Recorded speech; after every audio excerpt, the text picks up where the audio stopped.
بسم اللہ الرحمن الرحیم. السلام علیکم ناظرین. ریڈ زون سے میں ہوں علی رضا الوی. ٹیلی فون لائن پہ ہمارے ساتھ موجود ہیں جناب مظہر برلاس اور اسٹوڈیو میں موجود ہیں جناب سہیل اقبال بھٹی. آج جن خبروں کو ہم موضوع بحث بنائیں گے ان میں آج عمران خان نے کچھ سینئر صحافیوں سے ملاقات کی. اس ملاقات کے دوران انہوں نے بہت سارے باتیں کی, کچھ دکھ سکھ کا اظہار کیا, کچھ دوبارہ کہا کہ میں بہت مجبور تھا. نیب بڑی مستعد تھی, نیب جو کہتی تھی کہ یہ کیسز بن سکتے ہیں, ان کے خلاف بالکل پروف موجود ہیں, تو پھر کوئی کہتا تھا کہ نہیں ان کے خلاف کارروائی نہیں کرنی. وہ کون کہتا تھا وہ انہی کی زبانی آپ کو سنائیں گے, اس پہ تبصرہ بھی کریں گے.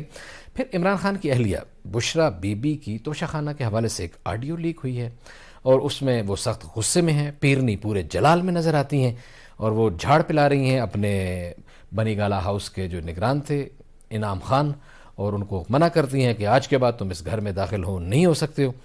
وہ کیا وجہ ہے, یہ کیوں آڈیو لیک کی جا رہی ہیں, اور اس آڈیو لیک کے پس پردہ مقاصد کیا ہیں, آج تھوڑا سا اس کو بھی جانچنے کی کوشش کریں گے. اس میں جو کہا گیا ہے وہ تو بات کریں گے, لیکن کچھ نہ کچھ وجوہات ہیں. یہ ٹائمنگ کیا ہے, آخر ان آڈیو لیکس کی وجوہات کیا ہیں, اور ان آڈیو لیکس کو جو بنانے والے ہیں یا جو پھیلانے والے ہیں ان کی اخلاقی حیثیت کیا ہے کہ گھروں کی آڈیوز کس طرح لیک کرنی چاہیے یا نہیں کرنی چاہیے, اور ان کان لگا کے لوگوں کے ٹیلی فون سننے چاہیے یا نہیں. یہ بھی ہم اس میں بھی بات کریں گے. اور اس میں بھی بات ہوگی جناب کہ وفاقی کابینہ کا اجلاس, اس کے اندرونی کہانی, وہاں کیا ہوا ہے اور وہاں کچھ اہم باتیں ہوئی ہیں, اس پہ بھی بات ہوگی. اور یہ تو آپ نے سنا ہی سی, آج سارا دن موضوع بحث رہا. بلاول بھٹو زرداری نے امریکہ میں انٹرویو دیتے ہوئے کہا کہ ہم روس سے بالکل کچھ نہیں لے رہے. مصدق ملک کو پوری تفصیل سے ایک پریس کانفرنس کرنا پڑی اور کہنا پڑا کہ تو جناب روس سے ہم بہت کچھ لے رہے ہیں. لگتا ہے کہ پیٹرولیم کی وزارت اور وزارت خارجہ کے درمیان کوارڈینیشن نہیں ہے, کیونکہ کہہ رہے تھے کہ ہم ان کو بتا دیں گے کہ ہم کیا کر رہے ہیں. اس پہ بھی بات کریں گے. اور آج کا جو دن تھا وہ پاکستان کی تاریخ کا انتہائی سوگوار دن تھا. دو دکھ ہم نے جھیلے 16 دسمبر کو. ایک تو ہمارا آدھا پاکستان رہ گیا, پورا پاکستان آدھا رہ گیا, ٹوٹ گیا, اور اس کے صدمے سہتے ہوئے بہت سارے لوگ چل بسے. اور اس کے بعد اے پی ایس کا واقعہ ہو گیا. ہمارے خوبصورت پھولوں جیسے بچے جو ہیں وہ دہشت گردی کا نشانہ بنے. ہم ان دونوں واقعات کو بھی نہیں بھولے اور آج اس کے بھی بات کریں گے. اس سے پہلے کہ میں ظفر اللہ صاحب کی طرف بڑھوں, آپ کو عمران خان کی گفتگو کا ایک ٹکڑا سناتے ہیں, پھر اس پہ تبصرہ کرتے ہیں کہ عمران خان نے کیا کہا. جی عمران خان. تصور بھی نہیں کر سکتا کہ پبلک کے پیسے چوری کرنے والوں کو پہلے آپ ایک سازش کے تحت ملک کے اوپر مسلط کریں, ان کے کیسز نہ ہونے دیں. یہ بھی میں کہوں, ہمارے دور میں پوری کوشش کرتا رہا, میں نے پوری کوشش کی کہ ان کے پورے کیسز میچور تھے. نیب کے اندر سے ہمیں کہتے تھے کہ کیسز میچور ہیں, لیکن پیچھے سے ہمیں اجازت نہیں ہے. اب پیچھے سے اجازت کون نہیں دے رہا تھا؟ جنرل باجوہ صاحب. جنرل باجوہ پیچھے بیٹھے ہوئے تھے, وہ فیصلہ کرتے تھے کہ کون سی نیب نے کس کے اوپر کب کتنا دبانا ہے, پھر کب چھوڑ دینا ہے, کب اندر اس کو ڈالنا ہے. شہباز شریف کا اوپن اینڈ شٹ کیسز تھے, اس کا کیس ہی نہیں لگتا تھا. ہم بالکل بے بس تھے, پرائم منسٹر بے بس بیٹھا تھا. اور یہ کیا شو کرتا ہے کہ یہاں ملک کے اندر جو قانون کی حکمرانی ہے وہ نہیں ہے, طاقت کی حکمرانی ہے. مظہر برلاس صاحب, آپ تو اس ملاقات میں بھی موجود تھے. عمران خان نے ہمیشہ ہی یہ شکوہ کیا ہے, کوئی ان سے اتفاق کرے یا اختلاف کرے اس کا حق ہے, لیکن بہرحال عمران خان یہ بارہا کہتے ہوئے سنائی دیتے ہیں کہ اس ملک میں طاقت کا قانون ہے, قانون کی حکمرانی نہیں ہے. کیا کہتے ہیں؟ بالکل صحیح آپ نے فرمایا.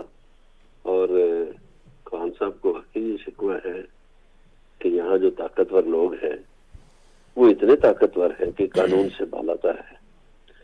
آج انہوں نے بڑی سیر حاصل گفتگو کی اور اس میں انہوں نے ظاہر ہے جو معاشی بربادی ہے اس کا تذکرہ بھی کیا, اور ساتھ ہی انہوں نے سیاسی استحکام کی بات بھی کی, اور یہ بھی کہا کہ جب تک اس ملک میں ریفارمز نہیں ہوں گی, اس کا انفراسٹرکچر چینج نہیں ہوگا, تو اس وقت تک یہ ملک ترقی نہیں کرے گا.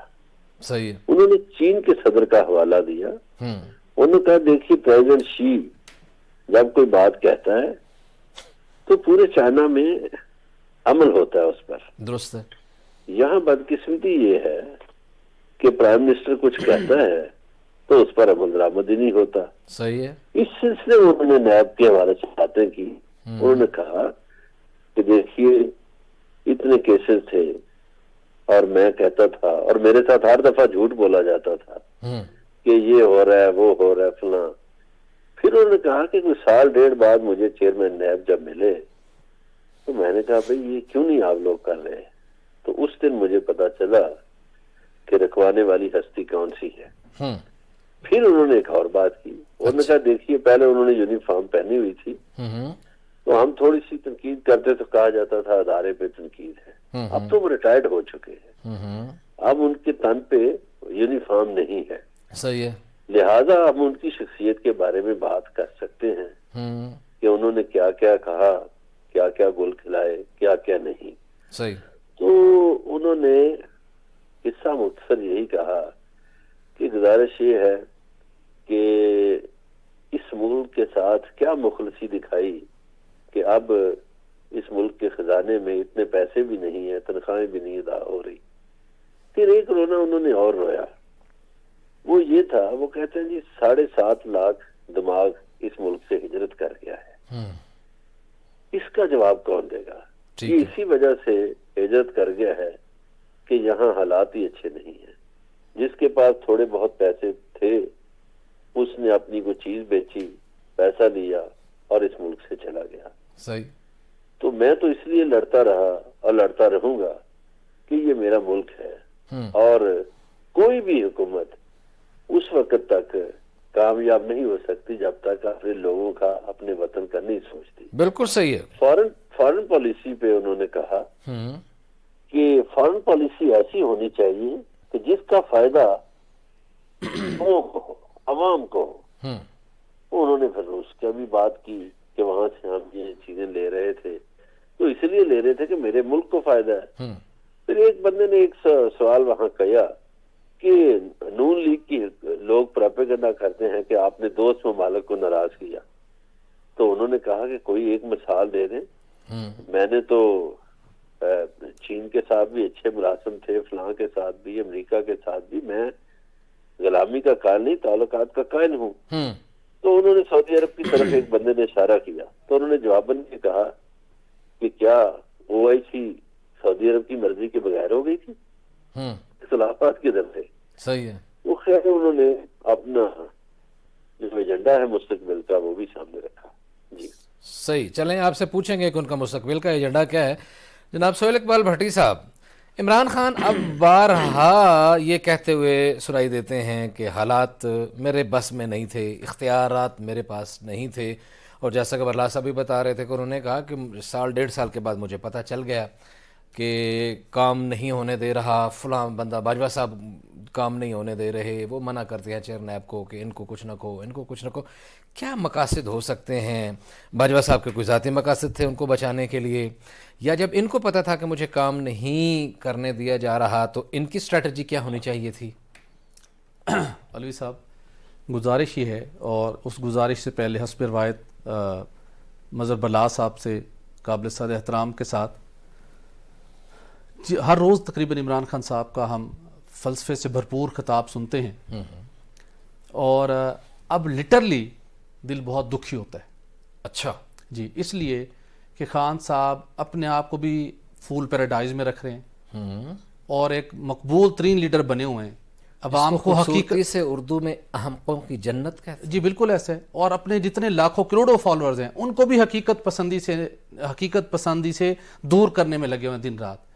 نہ ملک، نہ قوم، نہ پارٹی فلسفے سے چل سکتی ہے، نہ مبالغہ میزی سے چل سکتی ہے، نہ اس قسم کی باتوں سے جس میں آپ ہر روز نئی امید دلاتے رہیں. بات یہ ہے کہ خان صاحب نے کہا جناب کہ طاقتور کی ہے اس کی حکمرانی ہے، قانون کی حکمرانی نہیں ہے. بالکل درست کہا. جب آپ خود اقتدار میں تھے اور آج جو آپ نے مبینہ آڈیو ٹیپ سنی، لب و لہجہ سنا، ریاست مدینہ کے سب سے بڑے دعوے دار کی اہلیہ کی انداز بیان، انداز گفتگو سنا، وہ طاقتور کا طاقت کا ہی نشہ تھا کہ ایم ایس صاحب بڑے اعتماد سے کروڑوں اور اربوں روپے کے تحائف بنی گالا بھجوا رہے ہیں، آپ فوٹو کیوں بنا رہے ہیں؟ جو مال اندر آئے گا اس کا فوٹو نہیں بنانا، جو باہر نکلنے لگا تو اس کا فوٹو بنانا ہے. صحیح. ٹھیک ہے یار، کچھ خدا کا خوف کیجئے. اور یہ جو مسئلے ہے نا جن کی طرف خان صاحب اشارہ کر کے بات کرتے ہیں، بھٹی صاحب قطع کلامی معاف، میں آپ ہی کی طرف واپس آؤں گا، برلاس صاحب کی طرف نہیں جاؤں گا، آپ کی طرف آؤں گا. پھر آپ نے یہ بات کی ہے تو پھر آپ کو آڈیو پہلے سنا دیتے ہیں کہ وہ آڈیو میں کہا کیا گیا ہے. جن لوگوں نے نہیں سنی وہ بھی سن لیں، پھر اس پہ تبصرہ کرتے ہیں. جی آڈیو سنائیے. جی السلام علیکم. جی وعلیکم السلام. یہ جو توشہ خانے سے چیزیں آئی تھیں، آپ جی نے انور کو کہا تھا کہ ان کی تصویریں کھینچ کے بھیجو مجھے؟ نہیں میں نے تو نہیں کہا تھا. تو کیوں کھینچی تھی اس کی تصویریں؟ گھر کے اندر جو چیز آتی ہے اس کی تو تصویریں نہیں کھینچتے، جو گھر سے باہر جاتے ہیں ان کی چیزیں ان کی تصویریں کھینچنی چاہیے. صرف یہ تھا کہ میرے پاس آ رہی جی ہے اس کی کیوں تصویریں کھینچی جا رہی ہیں؟ نہیں میں نے نہیں کہا تھا بی بی، میں نے نہیں کہا تھا. انعام نے کہا ہے اور میں نے اس کو بھیج دی ہے. نہیں بی بی بالکل بھی نہیں، اس طرح نہیں. آپ ہولڈ کریں. جی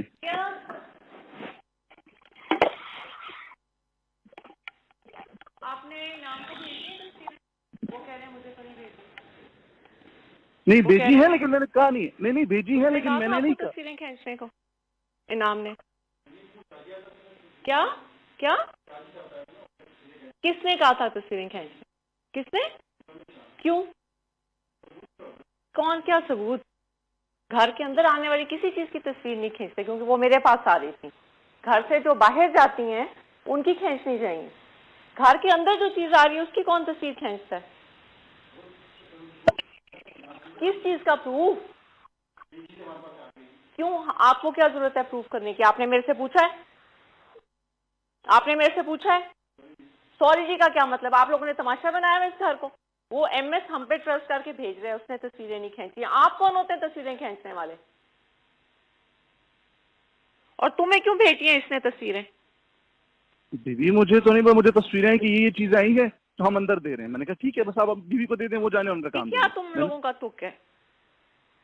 جی ہم لوگوں نے کیا کرنا ہے اس پہ تصویروں کو؟ نہیں کیا کرنا ہے؟ آج کے بعد تم اب اندر نہیں آؤ گے گھر کے، سمجھ آئیے تمہیں؟ ٹھیک ہے. یہ تصویریں لے کے وہیں. جی بھٹی صاحب، یہ انعام خان سے بات ہو رہی ہے. وہ انعام خان اس گھر کے کسٹوڈین تھے ان بی بی کے آنے سے پہلے، عمران خان کی پہلی بی بی کے زمانے میں بھی. پھر انہوں نے ان کو منع کر دیا اور اس کے بعد میرا خیال ہے وہ وہاں سے دور چلے گئے. اور یہ تصویریں اور وہ کیا معاملہ کیا ہے چیزیں. اب اپنی بات آج کے بعد تم گھر کے اندر نہیں آؤ گے. معاملہ وہی ہے جس کی تحقیقات ہو رہی ہیں، جن تحائف کا ذکر ہے. میرا سمپل سا معاملہ یہ ہے،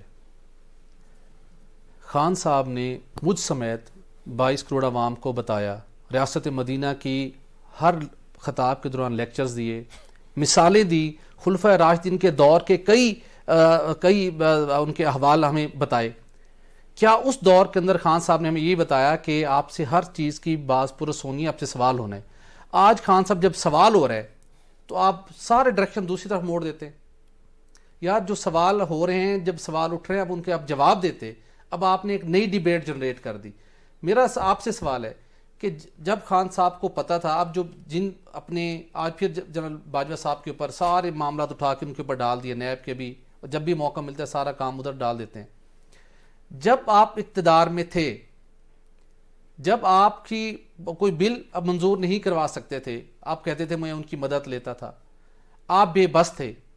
پھر آپ کے پاس ایک آئینی طریقہ کار موجود تھا جس کی طرف آج آپ ملک کو لے کے جا رہے ہیں، کہ آپ کو پتا تھا 6 ماہ پہلے کہ قرار طریقے عدم اعتماد آنی ہے، آپ اسمبلی ڈیزالو کرتے، کسی جگہ کے اوپر تو آپ اپنا اختیار استعمال کرتے. صحیح ہو گیا. اور تاکہ پھر آپ بات کرتے جناب کہ میں دوبارہ مینڈیٹ دینے کے لیے جا رہا ہوں، میں بے بس ہوں. بالکل صحیح. آپ گلے شکووں سے آپ جو ہے نا وہ صورتحال سے لوگوں کو مطمئن نہیں کر سکتے اور اپنے آپ سے بریء الذمہ اپنے آپ کو نہیں کر سکتے. اپنے آپ کو بریء الذمہ نہیں. اچھا مظہر برلاس صاحب، آپ وہیں موجود تھے. ایک اور بات ہوئی وہاں اس میٹنگ میں، وہ بات خیر کسی اور طرف چلی گئی تو وہ بھی ہمیں کرنا پڑی.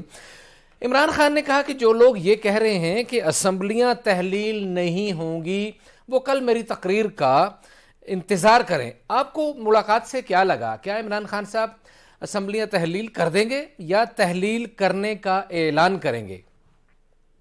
کل تو میرا خیال ہے وہ اعلان ہی کریں گے، جو ان کی گفتگو سے تاثر ملا. اچھا، تو کسی نے خیر پوچھا کہ جناب سنا ہے چودھری جو ہے وہ لیت لال سے کام لے رہے ہیں، تو اس پہ انہوں نے کہا ہاں انہوں نے لیت لال سے کام تو خیر نہیں لیا، لیکن انہوں نے کچھ تجاویز دی تھی جس کا مقصد یہ تھا کہ حکومت ابھی رہے، مگر ہمارا فیصلہ تو یہ ہے کہ ہم اسمبلیاں ڈیزالو کریں گے اور چودھریوں کو اسی پہ چلنا ہوگا، وہ چلیں گے، کیونکہ ورنہ ان کی سیاست ختم ہو جائے گی۔ ایک بات انہوں نے آج اور کی کہ جو مذاکرات ہو رہے ہیں ڈاکٹر عارف علوی کے ذریعے حکومت کے ساتھ، صحیح ہے، ابھی تک اس کا کوئی نتیجہ نہیں نکلا۔ یہ بات انہوں نے بڑے وثوق سے کہی کہ اس میں کوئی پیش رفت نہیں ہوئی، کوئی اس کا نتیجہ نہیں نکلا۔ اور پھر ظاہر ہے نئے آرمی چیف کے حوالے سے بھی بات ہوئی تو انہوں نے کہا دیکھیں جی پوری قوم کی امیدیں ہیں، صحیح ہے، اور آج کل جو شخص بھی اس وطن سے محبت کرتا ہے وہ پریشان ہے کہ یہاں انڈسٹری بند ہو چکی ہے، یہاں لوگوں کو تنخواہیں نہیں مل رہی، یہاں کی جو معاشی کشتی ہے وہ بھنور میں پھنسی ہوئی ہے، اور بڑے بڑے دعوے کرنے والے جو ہیں ان کے دعوے خاک میں مل چکے ہیں۔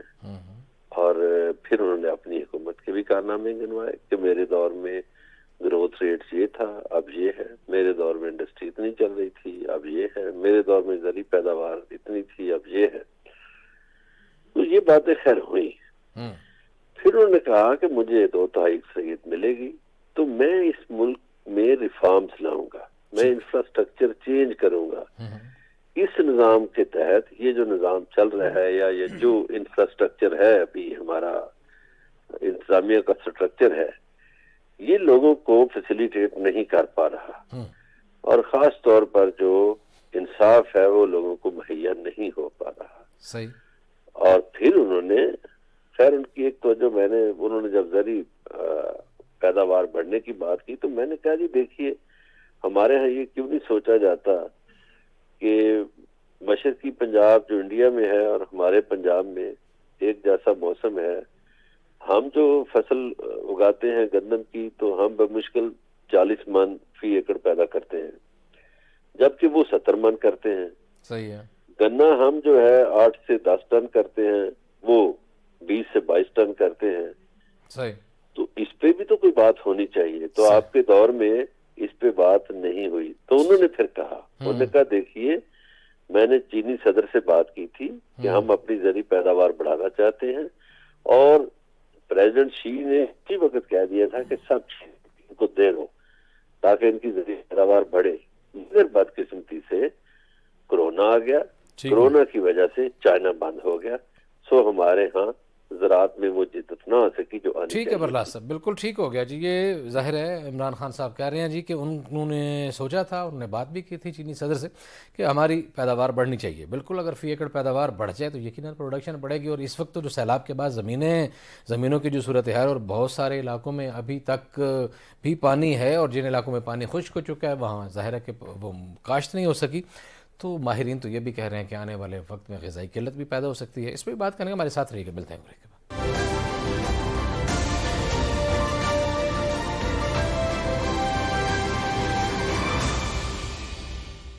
ویلکم بیک ناظرین۔ بریک پہ جانے سے پہلے بات ہو رہی تھی عمران خان کی ملاقات کی اور ان کی اہلیہ کی آڈیو کے حوالے سے۔ اگلی خبر کی طرف بڑھتے ہیں، اور جیسا کہ ہم نے آپ کو شروع میں بتایا تھا کہ وفاق کی کابینہ کے اجلاس کی اندرونی کہانی آپ کو بتائیں گے۔ اس اندرونی کہانی کے حوالے سے سہیل اقبال بھٹی صاحب کچھ خبر لائے ہیں۔ جی بھٹی صاحب کیا ہوا؟ کچھ سنا ہے؟ کچھ نئے ذخائر آپ دریافت کرانے کے حوالے سے لے آئے ہیں تیل اور گیس کے؟ کیا چیزیں ہیں؟ علی صاحب معاملہ یہ ہے کہ پاکستان میں ہم جو دیکھتے ہیں، جو ہمیں سیاسی یا معاشی چہل پہل جس قدر بھی نظر آتی ہے یا مشکلات نظر آتی ہیں، اس کا سارا دار و مدار ملک کی انرجی سیکیورٹی کے ساتھ وابستہ ہے، اور کوئی بھی ملک اس وقت انرجی سیکیورٹی کو یقینی بنائے بغیر آگے نہیں بڑھ سکتا۔ ایون اپنی سلامتی کا اس کو دفاعی مشکلات کے سامنا کرنا پڑتا ہے، اپنی سلامتی کی دفاع کو یقینی بنانے کے لحاظ سے بھی۔ تو بدقسمتی کے ساتھ ہم دیکھتے ہیں کہ گزشتہ 20-25 سالوں کے دوران لگتا یہ ہے کہ ایک مخصوص سیکٹر کی لابی نے، جس کے اندر آپ کہہ سکتے ہیں کہ آئل لابی نے پاکستان کے اندر انڈیجنس ریسورسز کو ایکسپلور کرنے کے حوالے سے بے پناہ ہرڈلز کریٹ کی۔ نتیجتاً غیر ملکی کمپنی یہاں سے بستر بوری لپیٹ کر چلی گئی، جو کچھ پاکستانی سرکاری اور پرائیویٹ سیکٹر کی کمپنی تھی، پھر ان کو بھی ایکسپلوریشن کے کام کے حوالے سے ان کے راہ میں بے پناہ رکاوٹیں کھڑی کی گئیں، بیوروکریٹک ہرڈلز، ایڈمنسٹریٹو ہرڈلز، اور پھر اور کچھ نہیں تو آپ ان کو ایسا آپ ان کو پالیسی پرائس ہی آفر نہ کریں کہ ان کے لیے کام کرنا ہی ممکن ہو جائے, اگر کہیں ناممکن ہو جائے اور ممکن ہو تو اور ہرڈلز کریٹ کر لیں. اسی ٹائپ کی ایک معاملہ ہے, یہ 11 آئل اینڈ گیس کے ایکسپلوریشن کے لائسنس تھے, 2001 کی پالیسی کے تحت جاری کیے گئے, لیکن پیٹرولیم ڈویژن نے ان کو ان لائسنسز کو ریووک کر لیا تھا. معاملہ کورٹ میں پہنچا, آؤٹ آف کورٹ سیٹلمنٹ ہوئی اور کمپنی نے دوبارہ کہا کہ ہم یہ کام کرنا چاہتی ہیں, اگر گورنمنٹ اس کے سیٹلمنٹ نہیں کرے گی تو پھر معاملہ ہائی کورٹ سے سپریم کورٹ اور سالوں تک لٹکا رہے گا. اس دوران ہم نے دیکھا کہ بدترین جو انرجی کرائسس آیا ورلڈ وائڈ پرائسز کی وجہ سے, پاکستان بھی بری طرح سے متاثر ہوا. ہمیں 2 طرح کی صورتحال کا سامنا تھا. مہنگی ترین LNG تھی, ہم نے خریدنے کی کوشش کی, ہمیں کوئی بڈز ہی نہیں مل رہی تھی پاکستان LNG لمیٹڈ کو. پھر جو کچھ ہم نے کارگوز لیے $25 $30 اس کی قیمت تھی, تو پھر ہمیں کسی قدر احساس ہوا کہ ہمیں اپنی لوکل آئل اینڈ گیس کی تلاش کے اوپر بھی ہمیں کام کرنا چاہیے. الٹیمیٹلی ایک سمری بنی جس کے اندر کہا گیا کہ یہ 11 لائسنس ہے, جس میں سے 5 لائسنس دیوان پیٹرولیم کو الاٹ ہوئے تھے اور 5 لائسنس پہل پاکستان کی کمپنی ہے اس کو, اور ایک لائسنس وہ بھی Pakistani company oil and gas investment کو, اسے یہ ایوارڈ ہوا تھا, لیکن یہ ریووک ہو چکے تھے. معاملہ ECC میں پہنچا, بڑی طویل تگ و دو کے بعد تمام تر قانونی ضابطے پورے کیے گئے, لیکن ECC نے منظوری دے دی. آپ سن کر حیران ہوں گے, ECC کی منظوری کے بعد پھر اس کام کو رکوا دیا گیا اور کہا گیا, واٹس ایپ کے اوپر کمیونیکیشن ہوئی کہ آپ اس معاملے کو نئی سمری تیار کریں, اب معاملہ فیڈرل کیبنٹ کے سامنے پیش کریں. اصولی طور کے اوپر یہ اس کی ریٹیفیکیشن کے لیے یہ معاملہ جانا تھا ECC کا ڈیسیژن, لیکن معاملے کو اس کے اندر بہت سے رکھنا ڈالنے کی کوشش کی گئی, دوبارہ اس معاملے کی جانچ پڑتال کی گئی, کوئی پوائنٹ اس کے اندر سے نہ ملا. الٹیمیٹلی معاملہ کیبنٹ میں پہنچا. کیبنٹ کے اندر وفاقی وزیر خارجہ بلاول بھٹو نے بہت امپریسو رول پلے کیا, وفاقی وزیر تجارت سید نوید قمر نے بہت امپریسو رول پلے کیا. انہوں نے انڈورس کیا اس چیز کو, انہوں نے کہا کہ ہم اس کو سپورٹ کرنا چاہیے. اس کے نتیجے میں سندھ کے اندر بڑے پیمانے کے اوپر آئل اینڈ گیس کی ایکسپلوریشن شروع ہوگی. اور سب سے بڑھ کر امیڈیٹلی کیا ہوگا, اب یہ اپروول ہوئی, ود ان 3 months $5 million قومی خزانے میں جمع ہونے, اس کے بعد 3 سال میں $110 million کی ان جو آئل اینڈ گیس کی جو ورک کمٹمنٹ ہے اس کی ایکٹیویٹیز کے حوالے سے خرچ ہونے $110 million. اس دوران ہزاروں افراد کو ملازمتوں کے مواقع ملیں گے, اور کبھی امکان ہے کہ آپ کی ڈسکوری بھی ہوگی تیل و گیس کی, جو کہ آپ کے ملکی انرجی سیکیورٹی کو سٹرینتھن کرنے کا باعث بنے گی.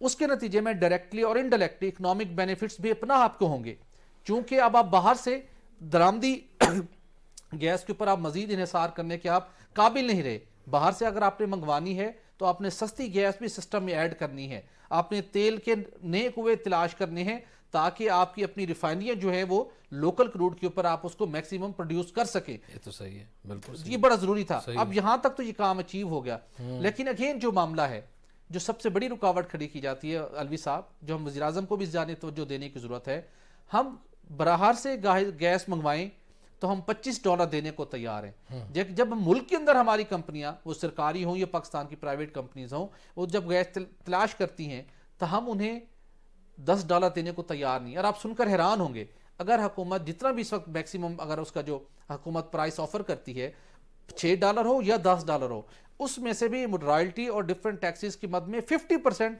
دوبارہ گورنمنٹ کے پاس چلا جاتا ہے. تو یوں سمجھیے کہ $4 سے $5 کے اندر آپ تیل اور گیس پروڈیوس کر رہے ہوتے ہیں, اور آپ کے ملازمتوں کے مواقع, آپ کو جو زر مبادلہ کے ذخائر پر آپ کو دباؤ پڑتا ہے, آپ اس سے بچتے ہیں. آپ کو باہر سے کبھی LNG کی کارگو نہیں ملتے, آپ کی انڈیجنس جو گیس کی سپلائی ہے وہ آپ کے سسٹم کو چوک نہیں ہونے دیتی, آپ کی انڈسٹری کو, آپ کے کمرشل صارفین کو, آپ کے ڈومیسٹک صارفین کو گیس ملتی رہتی ہے.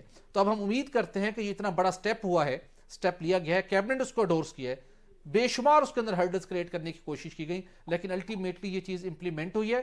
قومی خزانے کو فائدہ ہوگا, زر مبادلہ کے ذخائر کو ہماری بچت ہوگی, اور اس کے ساتھ سستی توانائی کے پیدا کر کے عوام تک پہنچانے کے ہمیں مواقع میسر ہوں گے. لیکن حکومت پرائس کے اوپر ضرور نظر ثانی کرے تاکہ درآمدی گیس کے مقابلے میں یہاں پر ایکٹیویٹیز مزید بڑھ سکے. لوگوں کو انکریجمنٹ ملنی چاہیے کہ ہم مزید تیل و گیس کی ڈسکوریز کریں گے تو عوام کو بھی فائدہ ہوگا اور کمپنیاں بھی بہتر طریقے سے اپنا کام پرفارم کر سکیں گی. ٹھیک ہو گیا, آپ کی بات کمپلیٹ ہوگی. اچھا, اس میں مجھے ایک بات یہ سمجھ آئی ہے کہ یہ 2 ہی کمپنیوں کو 10 ایکسپلوریشن کے لائسنس دے دیے گئے.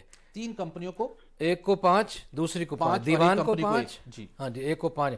جی مظہر برلاس صاحب, یہ کوئی جی ایکسپلوریشن کے حوالے سے بات کر رہے تھے, اور اس میں قابل ذکر بات یہ ہے کہ ایک کی کمپنی کو 5, دوسری کو بھی 5 اور ایک کو 1, 3 کمپنیوں کو یہ ٹھیکے دیے گئے, اجازت دے دی گئی ہے ACC کی طرف سے. اور اب کچھ کام آگے بڑھنے کا امکان ہے، کیا کہتے ہیں؟ پہلے تو یہ ہے کہ بڑی اچھی بات ہے کہ بھٹی صاحب نے یہ تسلیم کیا ہے کہ پچھلے 20-25 سالوں سے یہاں کچھ کام نہیں ہوا اس سیکٹر میں، بڑی اچھی بات ہے. باقی انہوں نے جو بیان کیا ہے پھولوں بھری کہانی، اللہ کرے چمن میں ایسے بہار آئے. مگر وہ وقت آپ کو بھی یاد ہے، مجھے بھی یاد ہے کہ چند سال پہلے سمندر میں بھی بہت بڑا ذخیرہ ملا تھا، پھر وہ ذخیرہ پتہ نہیں پانی سے ڈانپ دیا گیا یا کہاں. تو اس طرح کی باتیں ہوتی ہیں، مگر گزارش یہ ہے کہ کاش اس پر عمل درآمد ہو. ہم تو چاہتے ہیں ہمارا ملک امیر ہو، مگر آپ کے ملک میں جہاں بدامنی ہوگی، جہاں سیاسی عدم استحکام ہوگا، وہاں کون آ کے سرمایہ کاری کرے گا؟ صحیح. کیا ایسے باغوں میں کوئی سرمایہ کاری کرتا ہے جس کے چور رکھوالے ہوں یا جس میں بدامنی کا اندیشہ ہو؟ تو میرا نہیں خیال کہ بیرونی کمپنی اتنی جلدی آ جائے گی. ٹھیک ہے، جی کو خوش رکھنے کے لیے غالب یہ خیال نہیں اچھا ہے. نہیں، یہ بات کر رہے ہیں کہ لوکل کمپنیاں ہیں یہ، لیکن مجھے جو میرا پوائنٹ ہے کہ اگر لوکل کمپنی ہے تو ایک ہی کمپنی کو اتنی نوازشات کی کیا مجبوری ہے کہ ایک کو 5 دے دو، دوسرے کو بھی 5 دے دو، تیسری کو 1 دے دو. تو یہ اس کے پیچھے بھی کوئی کہانی میرا خیال ہے سہیل بھٹی صاحب کے ذمہ لگائیں گے کہ ڈھونڈ کے لے آئیں. لیکن مجھے ابھی بریک کی طرف جانا ہے مظہر اللہ صاحب، تو واپس آتے ہیں اور اس حوالے سے بھی بھٹی صاحب سے کچھ پوچھیں گے اور اگلی خبر کی طرف بڑھیں گے کہ جو ہمارا آج سانحات کا دن ہے آرمی پبلک سکول کے حوالے سے اور سانحہ ڈھاکہ کے حوالے سے، اس پہ بات کریں گے. ہمارے ساتھ رہیے گا، ملتے ہیں بریک کے بعد.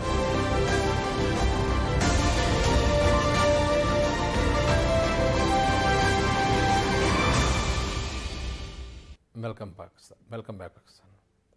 تکلیف کی بات، پاکستان کی بات، اسی لیے کہا ویلکم بیک پاکستان. وہ پاکستان جو علامہ اقبال کے خواب تھے، قائد اعظم نے بنایا تھا اور فاطمہ جناح نے بھائی کا ساتھ دیتے ہوئے ایک طویل سفر برداشت کیا. پاکستان ٹوٹا، آج کے دن ٹوٹا تھا. اس واقعے سے ہم نے کیا سبق سیکھا ہے، مظہر برلاس صاحب سے پوچھتے ہیں. مظہر برلاس صاحب. بہت افسوسناک ہوا جی، 1971 میں پاکستان دو لخت ہو گیا. کیا لوگوں کے مناظر تھے. میں سمجھتا ہوں کہ اس دن بہت سے لوگ اس دکھ کو جھیلتے ہوئے موت کے منہ میں چلے گئے جنہوں نے خبر سنی. یہ ہمارے دوست راجہ ناصر عباس جی، MWM کے سربراہ جو ہیں، ان کے والد محترم نے خبر سنتے ہی ان کو دل کا دورہ پڑا اور وہ شہید ہو گئے. گزارش یہ ہے، اب ہم اتنے سالوں بعد کہا جاتا ہے، کوئی اس کو سیاسی غلطی کہتا ہے، کوئی فوجی غلطی کہتا ہے. میرے نزدیک علوی صاحب غلطیاں بھانج نہیں ہوتی. تو ہمیں یہ سوال ہے ہمارے سامنے بصیرت قوم کہ کیا ہم نے ان غلطیوں سے سیکھا؟ تو اس کا جواب ہے کہ نہیں سیکھا. صحیح، بالکل نفی ہے. کاش ہم ان غلطیوں سے سیکھتے اور ہم آگے چلے جاتے. صحیح. لیکن ہم نے اقتدار کی وہی کھیجا تانی رکھی ہوئی ہے اور وہی بے اصولیاں اور ناانصافیاں رکھی ہوئی ہیں. تو ناانصافیاں جو ہیں وہ نفرتوں کو جنم دیتی ہیں اور نفرتیں اس طرح کے واقعات کو جنم دیتی ہیں. صحیح، بالکل صحیح ہے جی. نفرتیں اسی طرح کے واقعات کو جنم دیتی ہیں اور ظلم و ستم اور استحصال کا سلسلہ بند ہونا چاہیے. آپ کی طرف بڑھنا ہے جی سہیل اقبال بھٹی صاحب. اسی تاریخ کو 16 دسمبر کو ہی ایک اور تکلیف دہ واقعہ ہوا. ہمارے پھولوں جیسے بچے مارے گئے، دہشت گردی کا شکار ہوئے. سانحہ ہوا آرمی پبلک سکول کا. آج ہم الحمدللہ کافی حد تک دہشت گردی سے محفوظ ہوئے ہیں مسلح افواج کے اعلیٰ کردار کی وجہ سے، لیکن ابھی پھر چیلنج ہے اور آپ کے پاس 40 سیکنڈ. علوی صاحب، بہت تکلیف اور دکھ، اس کے الفاظ بھی اس کو بیان نہیں کر سکتے. 16 دسمبر 2014 کو حیوانیت اور درندگی کی ایک ایسی مثال قائم کی گئی جس سے ہر ذی روح تڑپ اٹھا تھا. لیکن ہم دیکھتے ہیں کہ جو ہمارا اندرونی ہماری صفوں کے اندر انتشار تھا، جو دوبارہ ختم ہونے کے بجائے دوبارہ پیدا ہوا، ہم دیکھتے ہیں کہ آس پاس دوبارہ انہی علاقوں میں دہشت گردی کے واقعات ہونا شروع ہوئے ہیں. پوری قوم کو متحد ہو کر اتفاق رائے کے ساتھ اندرونی خلفشار ختم کرنے کے ساتھ ساتھ ہمیں دہشت گردی کے سے مستقل طور پر اس کے اوپر ہمیں قابو پانا ہوگا. چونکہ آج بھی ہر ماں، ہر انسان، اس کا دل آج بھی دکھی ہے. وہ جو منظر تھا جن لوگوں کی آنکھوں سے گزرا تصویر کے ذریعے سے، ٹی وی اسکرینوں کے ذریعے سے، وہ آج بھی نہیں بھولے۔ ہمیں اتحاد کے ساتھ ایسے عناصر کو کچھ چلنے کے لیے یکجان ہو کر آگے بڑھنا چاہیے۔ اتحاد کی ضرورت ہے، وحدت کی ضرورت ہے، محبتوں کی ضرورت ہے، اور دہشت گردی سے اور دہشت گردوں سے نمٹنے کے لیے شانہ بشانہ کھڑے ہو کے آگے بڑھنے کی ضرورت ہے، اور اپنی غلطیوں سے بھی سیکھنے کی ضرورت ہے۔ آج اتنی آپ سے ملاقات ہوگی، کل اپنا خیال رکھیے گا، اللہ نگہبان۔